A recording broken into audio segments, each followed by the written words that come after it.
வருவார் வருவார் சொல்றீங்களே, வரமாட்டேங்கிறாரே. என் வழியில் ஏதாவது பிரச்சனை இருக்குதா? ஏதாவது பிரச்சனையில் இருந்தால் சொல். புது தடத்தை உருவாக்கி கொடுப்பதற்காக லட்சோபி லட்சம் உயிர்கள் இங்கே ஆத்மாக்கள் வேடிக்கை பார்த்துக் கொண்டிருக்கிறது. கட்டளையிடுவது மட்டும்தான் உங்களுடைய வேலையாக இருக்க வேண்டும், உன் தலைவனுடைய வேலையாக இருக்க வேண்டும். செய்து முடிக்கின்ற பொறுப்புகள் எங்களுடைய வேலையாக இருக்க வேண்டும் என்று வருத்தப்பட்டேன், ஆனந்தப்பட்டேன். காரணம் என்னவென்று சொன்னால், காரணம் இருக்கிறது.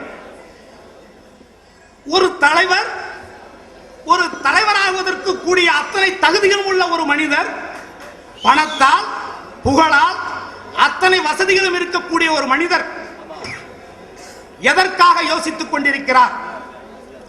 அவருக்கு பின்னாலே நடிக்க வந்தவர்கள், அவருக்கு பின்னாலே இந்த திரையுலகத்திலே ஒரு அடையாளம் கண்டு கொண்டவர்கள்,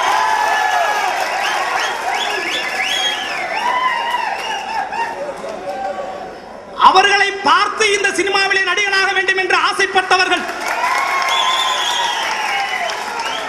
அவர் யோசித்துக் கொண்டிருக்கின்ற அந்த கேப்பிலே உள்ளே புகுந்தவர்கள்,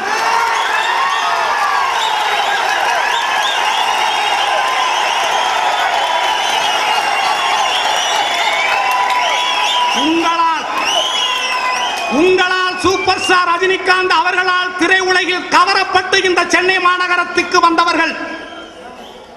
ஒட்டுமொத்தமாக இந்த தமிழ் சினிமாவிலே 80 வருட ஆண்டுகால நடிகர்களுடைய வரிசையிலே அன்றும் சரி இன்றும் சரி நிலையான ஒரு சூப்பர் ஸ்டாராக இருந்து கொண்டிருக்கக்கூடிய சூப்பர் ஸ்டார் ரஜினிகாந்த் அவர்களை பார்த்து நேசித்து இந்த சிறைத்துறைக்கு வந்தவர்கள். நீங்கள் யோசித்துக் கொண்டிருந்த காலகட்டத்திலே தூக்கி பிடிக்கப்பட்ட கொடிக்கே இந்த மரியாதை இந்த தமிழ்நாட்டிலே இருக்கிறது என்று சொன்னால், உங்களை போன்றவர்களை உருவாக்குவதற்காக, உங்களை போன்றவர்களை நடிகனாக வேண்டும் என்ற உந்துதலை உங்கள் மனதிலே ஊண்டியவர் சூப்பர் ஸ்டார் ரஜினிகாந்த் அவர்கள். அவர் நினைத்தால் என்ன நடக்கும் என்பதும் ஒட்டுமொத்த உலகத்திற்கே தெரியும். உறவினர்களே, நண்பர்களே, ஒன்றை மட்டும் நான் சொல்லிக்கொள்ள விரும்புகின்றேன். 800 மீட்டர் மாரத்தான் போட்டியிலே முதலிலே ஓடுபவர்கள் தோற்று போவார்கள். இது வரலாறு தெரிந்தவர்களுக்கு தெரியும். இறுதி வரை கடைசியிலே வந்து கொண்டிருக்கிறார், வருவாரா மாட்டாரா என்று யோசித்துக் கொண்டிருப்பவன் தான் முதலிடத்திலே வருவான். இதுதான் மாரத்தான் போட்டியினுடைய வரலாறு. ஆகவே நான் ஒன்றை மட்டும் சொல்லிக் கொள்ளுகின்றேன். நான் சொல்லுகின்ற கருத்து இங்கே இருக்கக்கூடிய உங்களை உற்சாகப்படுத்த வேண்டும் என்பது அல்ல என்னுடைய நோக்கம். இன்று உற்று பார்த்துக் கொண்டிருக்கின்ற உலகத்திலே இருக்கக்கூடிய அத்தனை தமிழர்களுக்குமான ஒரு ஏக்கம், அவர் அரசியலுக்கு வர வேண்டும் என்பது. அந்த ஏக்கம் எனக்கும் இருக்கிறது.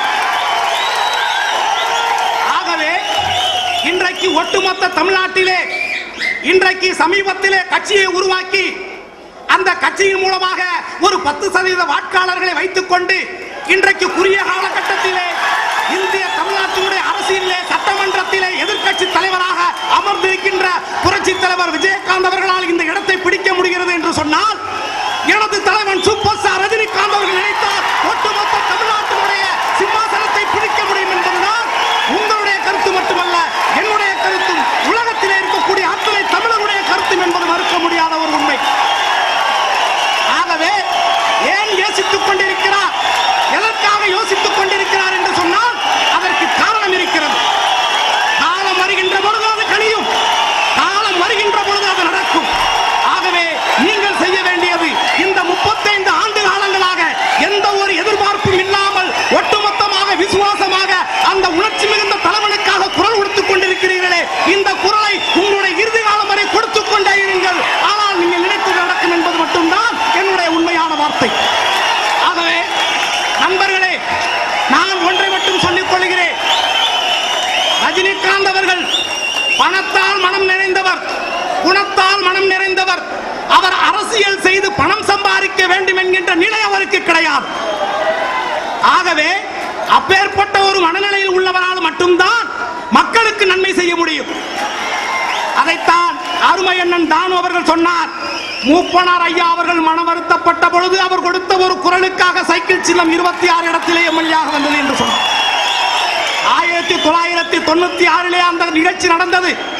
அன்றைக்கு சூப்பர் ஸ்டார் ரஜினிகாந்த் அவர்கள் அந்த சைக்கிள் சின்னத்திற்கு பதிலாக ஒரு ரிச்சா சின்னத்தை அலௌன்ஸ் பண்ணி இருந்தால் இன்றைக்கு தமிழ்நாட்டினுடைய சின்னமாக, மந்திரமாக, ஆட்சியினுடைய பொறியாக, நாணயத்தினுடைய ஒரு பக்கமாக அந்த ரிச்சா சின்னம் பொறிக்கப்பட்டிருக்கும் என்பது மட்டும்தான் உண்மை. ஆகவே நான் மற்றவர்களுக்கு சொல்லிக் கொள்வதில் எல்லாம் ஒன்றே ஒன்றுதான். இன்றைக்கு வரக்கூடிய நடிகர்கள் எல்லாம் உடனடியாக சூப்பர் ஸ்டார் ஆக வேண்டும் என்று ஆசைப்படுகிறார்கள். 2 படம் ஓடிவிட்டால் சூப்பர் ஸ்டார் ரஜினிகாந்த் படத்தோடு போட்டியிட நினைக்கிறார்கள். ரஜினிகாந்த் அவர்கள் கொடியையே இன்றும் உருவாக்கவில்லை. ஆனால் அதற்குள் சில நடிகர்கள் கொடிகளை உருவாக்கி கொண்டிருக்கிறார்கள். ஆனால் அந்த கொடிகளை மக்கள் ஏற்றுக்கொள்வார்களா என்பதை மட்டும் நீங்கள் யோசித்து பார்க்க வேண்டும். ஆகவே நீங்கள் எல்லாம் வேடிக்கை பார்த்து அவரால் கவரப்பட்டு இந்த இடத்திற்கு வந்திருக்கக்கூடிய உங்களே எதை வேண்டுமானாலும் செய்ய முடியும் என்கின்ற ஒரு நிலை இருக்கின்ற பொழுது என்னால் இது முடியுமா, என்னால் இது முடியுமா என்று இன்றைக்கும் தன்னடக்கத்தோடு தவம் இருந்து கொண்டிருக்கிறான் ஒரு மனிதன் இந்த தமிழ்நாட்டிலே. அவன்தான் சூப்பர் ஸ்டார் ரஜினிகாந்த் அவர்கள். ஆகவே இன்றைய நாள் நிச்சயமாக ஒரு உணர்ச்சி புலம்பான ஒரு நாள். இந்த நாள் நாளைய வரலாற்றிலே, நாளைய தமிழகத்தினுடைய வரலாற்றிலே பொறிக்கப்பட போற ஒரு நாள். இந்த டிசம்பர் 12ஆம் தேதி இந்த வள்ளுவர் கோட்டத்துடைய இந்த அரங்கம் எத்தனையோ தமிழக முதல்வர்களையும் தமிழகத்தினுடைய அதிகார படைத்தவர்களையும் அடையாளம் காட்டியது இந்த மண்டபம். இந்த மண்டபம் இன்றைக்கு உன்னை அடையாளம் காட்டப் போகிறது. அதுதான் எதிர்காலத்திலே ரஜினிகாந்த் அவர்கள் தலைமையிலே தமிழகத்தினுடைய சிறப்பான ஆட்சி, தமிழர்களுக்கான ஒரு சிறப்பான ஆட்சி நடக்கப் போகிறது. அந்த நிகழ்ச்சியில் நிச்சயமாக அந்த மேடையில் உங்கள் சார்பாகவும் ஒரு உண்மையான தமிழன் என்கின்ற முறையிலும் அந்த சூப்பர் ஸ்டார் ரஜினிகாந்திற்காக குரல் கொடுப்பதற்கு அன்றைக்கும் தைரியமாக வருவான் இந்த கருணாஸ் என்பதை நான் உங்களுக்கு சுட்டிக்காட்டுகிறேன். உறவினர்களே, இந்த நிகழ்ச்சியை ஏற்பாடு செய்த நண்பர்களே, இங்கே எனது நண்பன் இந்த காவல்துறையுடைய நுங்கம்பாக்கத்துடைய இன்ஸ்பெக்டராக இருக்கக்கூடிய சரவணன் என் கூட நந்தனம் கலைக்கல்லூரியிலே படித்த ஒரு மாணவன். இன்றைக்கு அவனை இந்த சீருடையில் பார்க்கின்ற பொழுது சிலிக்கின்றது உடம்பு. ஏனென்று சொன்னால் குடிப்பதற்கு டீ இல்லாமல், பஸ்ஸில் ஏறி போவதற்கு பணம் இல்லாமல் ஒரு வாழ்க்கையை வாழ்ந்தவன் நான். அதே வாழ்க்கை வாழ்ந்தவர் தான் ரஜினிகாந்த், அதே வாழ்க்கை வாழ்ந்தவன் தான் லாரன்ஸ் அவர்கள். அதனால்தான் உழைப்பால் உயர்ந்தவர்கள் வர வேண்டும், நினைத்தவர்கள் எல்லாம் வரக்கூடாது, மக்களுக்கு நல்லது செய்ய வேண்டும் என்று நினைக்கின்றவர்கள் மட்டும்தான் வர வேண்டும். அப்படி வருகின்ற ஒருவர் ரஜினிகாந்தாக இருக்க வேண்டும். அதற்கு பிறகு அவருடைய கொள்கைகளையும் அவருடைய உண்மைகளையும் அவருடைய தியாகங்களையும் பறைசாற்றுகின்ற ஒருவனாக நமது லாரன்ஸும் இருக்க வேண்டும் என்று நான் ஆசைப்படுகிறேன்.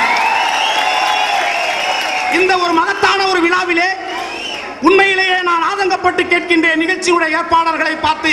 இப்படி ஒரு மகத்தான ஒரு நிகழ்ச்சியிலே மறுபிறவி எடுத்து யமனையும் என்று வந்திருக்கக்கூடிய ஒரு யமதர்மனாக காட்சியளிக்கக்கூடிய சூப்பர் ஸ்டார் ரஜினிகாந்த் அவர்களுடைய இந்த இனிய பிறந்தநாள் விழாவிலே அவர்களது குடும்பத்தை சார்ந்தவர்கள் கலந்து கொள்ளவில்லை என்பது எனக்கு வருத்தம் அளிக்கிறது.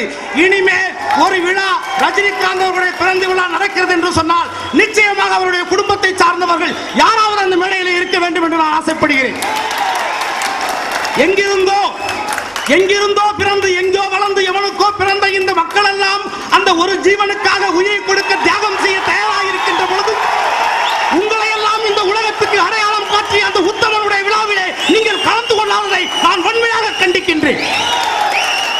நண்பர்களே, உறவினர்களே, உங்கள் அனைவரையும் அன்போடும் பண்போடும் பாசத்தோடும் பிறந்தால் தமிழனாக பிறக்க வேண்டும், இருந்தால் இதுவரை உங்களோடு கொள்கையாக உங்களைப் போல் வாழ வேண்டும் என்று சொல்லி உங்களுடைய எண்ணங்கள் நிறைவேறும், உங்களுடைய ஆசைகள் நிறைவேறும். நிச்சயமாக ஒட்டுமொத்த தமிழ்நாட்டினுடைய எதிர்காலம் சூப்பர் ஸ்டார் ரஜினிகாந்த் அவர்கள் தான். அது நிச்சயமாக நடக்கும். எதை பற்றியும் நீங்கள் கவலைப்படாதீர்கள். நிச்சயமாக ஒரு எதிர்காலம் தமிழர்களுக்கு இருக்கிறது. அன்றைய நாள் நமது நாளாக வரலாற்று சிறப்பு மிக்க நாளாக உருவாகும் என்று கூறி இந்த இனிய வாய்ப்பை வழங்கிய உங்கள் அத்தனை பேருக்கு நன்றி சொல்லி விடைபெறுகிறேன்.